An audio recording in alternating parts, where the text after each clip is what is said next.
প্ৰিয় দৰ্শকসকল, আপোনালোকে চাই আছে আদৰণি ষ্টুডিঅ'। মই কৈলাশে আজি উপস্থিত আছোঁ নাৰেংগী ৰেলৱে ষ্টেচনত। নাৰেংগী ৰেলৱে ষ্টেচনৰ পৰা 1-2 কিলোমিটাৰ দূৰত্বত লাইনচ্যুত হৈ এখন মালবাহী ট্ৰেইন ট্ৰেকৰ পৰা নামি গৈছে।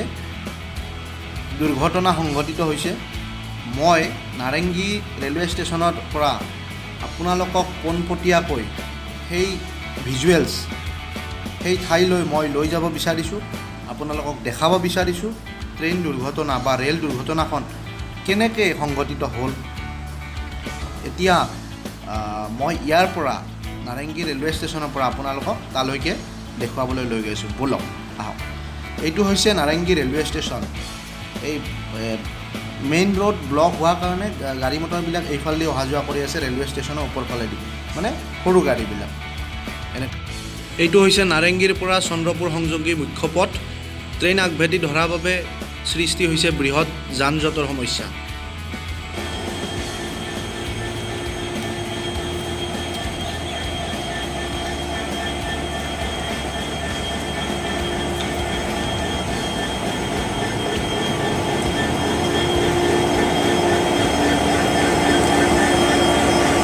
মই বৰ্তমান উপস্থিত আছোঁহি ৰেল দুৰ্ঘটনা হোৱা ঠাইডোখৰত।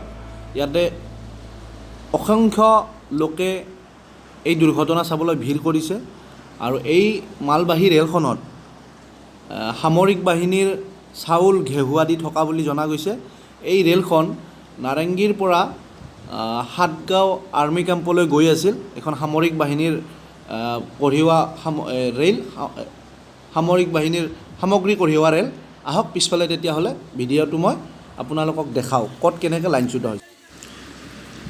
এয়া ৰেলৱে ট্ৰেকৰ পৰা চকা পিছলি গৈ 2 ট্ৰেকৰ মাজত পৰি আছে। এইটো দেখিবলৈ পাইছে আপোনালোকে। আগৰ ফালে আহক, আগৰ ফালে আগবাঢ়োঁ। এইটো তলৰ পষ্টবিলাক উঠি গৈছে, যিবিলাক হেৰি থাকে পকীৰ পষ্টকেইটা পেলোৱা থাকে, এইবিলাক চব উঠি গৈছে। দুৰ্ঘটনাটো জানিব পৰা মতে দুৰ্ঘটনাত কোনো ধৰণৰ লোক বা জীৱ জন্তুৱে হওক আহত অথবা নিহত হোৱা নাই।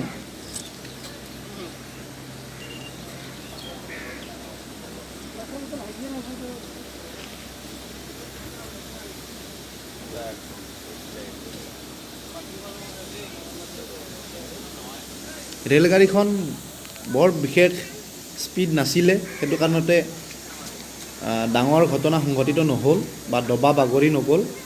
পাইলটে গম পালে যে এনেকুৱা কিবা এটা হৈ আছে বুলি, তাৰপিছতে লাহেকৈ গাড়ীখন ৰখালে। এয়া চাওক কিমানখিনি ভিতৰত সোমাই গৈছে ট্ৰেকৰ পৰা, চকা কিমানখিনি ভিতৰলৈ কাটি লৈ গৈছে। শিল কাটি গৈছে। এয়া 3 ফুটমান দূৰত গৈছে, 3 ফুটমান পাৰ হৈ গৈছে চকাৰ পৰা। ৰেলৱে ট্ৰেকৰ পৰা চকা 3 ফুটমান দূৰত পৰি আছে। ইয়াতেতো আপোনাৰ ছিঙি গৈছে, দবা ছিঙি গ'ল, দবা ছিঙি গৈছে ইয়াতে। আগত আৰু তেনেকুৱা নাই সেইফালে, এইটোৱে। কিন্তু কোনো ধৰণৰ লোক হতাহত হোৱা নাই বুলি জানিব পৰা হ'ল। এইটো হ'ল চন্দ্ৰপুৰৰ পৰা নাৰেংগী অভিমুখী গাড়ীবিলাক।